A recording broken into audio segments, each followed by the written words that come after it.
नमस्कार, आप देख रहे हैं जेवन राजस्थान न्यूज और मैं आपके साथ सौरभ। आइए नजर डालते हैं आज की ताजा खबरों पर।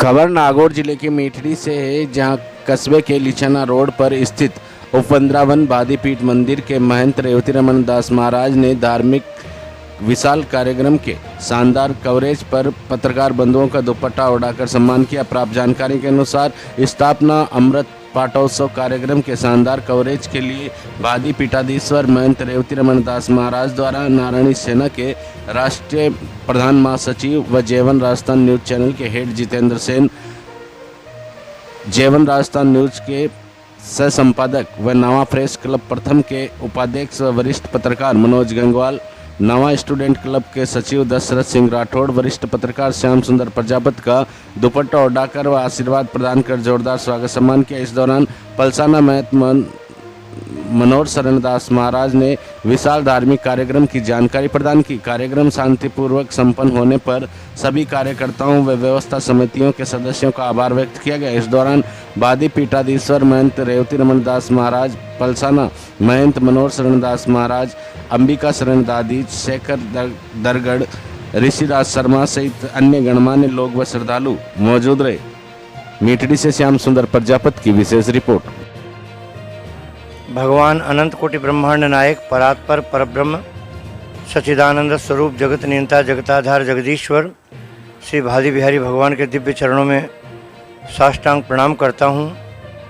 भादी बिहारी भगवान के दिव्य प्रतिष्ठा महोत्सव को 351 वर्ष परिपूर्ण होने के उपलक्ष्य में अखिल भारतीय निम्बारकाचार्य पीठाधीश्वर पूज्यपाद प्रातस्मरणीय निखिल महिमंडलाचार्य चक्र चूड़ामणि यतिपति दिनेश सर्वतंत्र स्वतंत्र जगतगुरु निम्बारकाचार्य पीठाधीश्वर पूज्यपाद प्रातस्मरणीय श्री श्रीजी महाराज के दिव्य यहाँ पर वचनों के अनुसार भागवत रस वर्षण का ये 7 दिन का अवसर प्राप्त हुआ।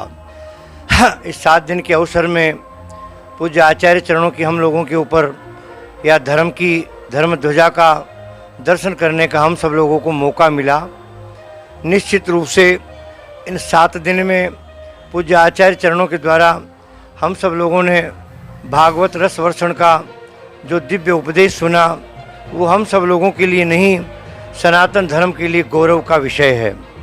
आज जीव दलदल में भटकता है और जीव दलदल से बाहर निकले तो संत महात्मा, अबलात्मा, पुण्यात्मा, परमहंस, तपस्वी, यशस्वी, मनस्वी दिव्य महापुरुषों का दर्शन होता है। इस भादी पीठ में परम श्रद्धेय रेवती रमन दास जी महाराज ने अपने पूर्वजों को जो इस मंदिर का सिंचन किया, जो बाग लगाया, उस बाग के पीछे उन्होंने अपनी इस हरी भरी खेती को सजोए रखा। उसके उपरांत अपनी आत्मा मन वाणी के द्वारा गुरु वचनों का पालन किया और गुरु वचनों के पालन करने के बाद में यहाँ पर ऐसा एक दिव्य ऐतिहासिक कार्य करवाकर भूतोन भविष्यति वाला कार्य उन महापुरुषों ने भजन किया, तप किया और स्वाध्याय करने के बाद में आपने जब गद्दी को संभाला, उसके बाद में मंदिर के नीचे से लेकर ऊपर तक का पूरा जीर्णोद्धार करवाया और जीर्णोद्धार करवा कर पूरे मंदिर की भावना, वेद विद्यालय खोला। यहाँ पर गौ सेवा के लिए, संत सेवा के लिए अनेक भवन बनवा कर अपने मन को ठाकुर जी के चरणों में समर्पित किया। भगवान की अष्टयाम सेवा करने के तत्पश्चात यहाँ पर ऐसा निर्णय हुआ, सारे समाज के लोगों को एकत्रित करके 351 वर्ष का ये पाठोत्सव महोत्सव हम कैसे मनावें और इसको कैसे जनजागृति की ओर जोड़ें। अच्छा कार्य जब होता है तो अपने आप ही तान आती है, नाचने लग जाते हैं, वृक्ष भी हरे हो जाते हैं, पर्वतों में भी जान आ जाती है। तो यहाँ के सभी नर नारियों में एक उल्लास जगा।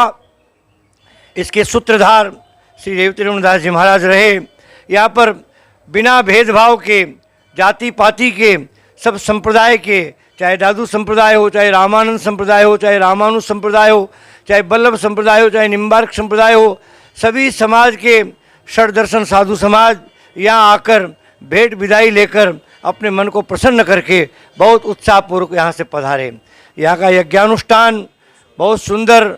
यहाँ पर 108 श्रीमद् भागवत का मूल पाठ, यहाँ पर पूज्य आचार्य चरणों के द्वारा श्रीमद् भागवत की कथा एवं नित्य भंडारा और भंडारा के अंदर अनेक भगवतजनों को प्रसाद प्राप्त करने का सौभाग्य प्राप्त हुआ। 108 भागवत पाठ के द्वारा सभी यजमान अत्यंत प्रसन्न हैं। यहाँ पर जो शिखर का कार्य नीचे से लेकर ऊपर तक का जो कार्य हुआ, उसके एक ही यजमान भैरू भगत जी गोपाल जी चोयल, जो नावा के रहने वाले हैं, मूल वर्तमान में अजमेर रहकर अपने व्यवसाय के द्वारा अपनी गुरु परंपरा का निर्वहन करते हुए अपने गुरु मंदिर में इस प्रकार का एक कार्यक्रम करवा कर अपने आप में प्रसन्नता व्यक्त कर रहे हैं। ये पूरा परिवार भगवान के न्योछावर है, धर्म के प्रति और समाज के प्रति ऐसे ही शिक्षा दीक्षा प्राप्त करके अपने पूर्वजों का अनुसरण किया।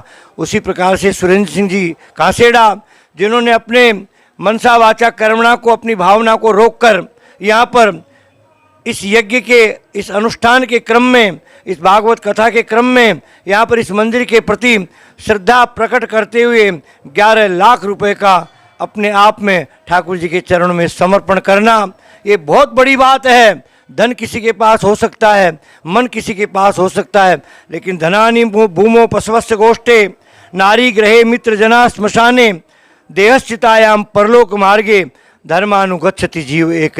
हे प्राणी, तेरा धन पृथ्वी में गड़ा रह जाएगा, तेरे पशु पक्षी बंधे रह जाएंगे, तेरी स्त्री तेरे घर के द्वार तक तुझे पहुंचा देगी, तेरे मित्र वर्ग, सगे संबंधी, नाती पोती, परिवार के लोग तेरे को शमशान की यात्रा करा देंगे, तेरी देही जलकर भस्मीभूत होकर राख होकर यहीं रह जाएगी। इसलिए धन का सच्चा सदुपयोग इन भगवत भक्तों ने किया, निश्चित रूप से ये धन्यवाद के पात्र हैं। इसी क्रम में महावीर जी मुंदड़ा ने भी अपना अच्छा यहाँ पर ठाकुर जी के समर्पण किया। राजनेता सब कीर्तन सरिया जी, क्या नाम उनका, मान सिंह जी, उन्होंने भी यहाँ पर सहयोग किया। सभी यहाँ के समाज के प्रबुद्ध जन, ग्राम के ब्राह्मणों ने, ग्राम के समाज के लोगों ने, सब समाज के लोगों ने अपने गुरु परंपरा का निर्वहन करते हुए महाराज श्री के प्रति अपना भाव प्रकट किया, गुरु परंपरा के प्रति श्रद्धा प्रकट की। धर्म का जो जागरण होना चाहिए इस घोर कलिकाल में, उसका यहाँ पर बहुत अच्छा क्रम रहा। और ऐसे क्रम में हम सब लोग अपने आप को गौरवान्वित समझते हैं। हमारे निम्बार्क संप्रदाय में नहीं, अपितु सनातन धर्म का गौरव है। हमारे महंत जी महाराज ने जो कार्य किया वो सभी संतों महंतों को, महामंडलेश्वरों को करना चाहिए, जिससे समाज में एक दिशा प्राप्त हो, सभी को अपने भगवत भक्त के प्रति, गुरु के प्रति भाव बना रहे। ऐसी भावना के साथ में समस्त पत्रकार बंधुओं का, मीडिया प्रभारियों का अभिनंदन करता हूँ, भगवत भक्तों को खूब मंगल कामना करता हूँ और वंदे महापुरुष ते चरणारविंदम, महापुरुषों के चरणों में प्रणाम करते हुए अपने वक्तव्य को विराम देता हूँ। जय तो संस्कृति, जय गौ माता।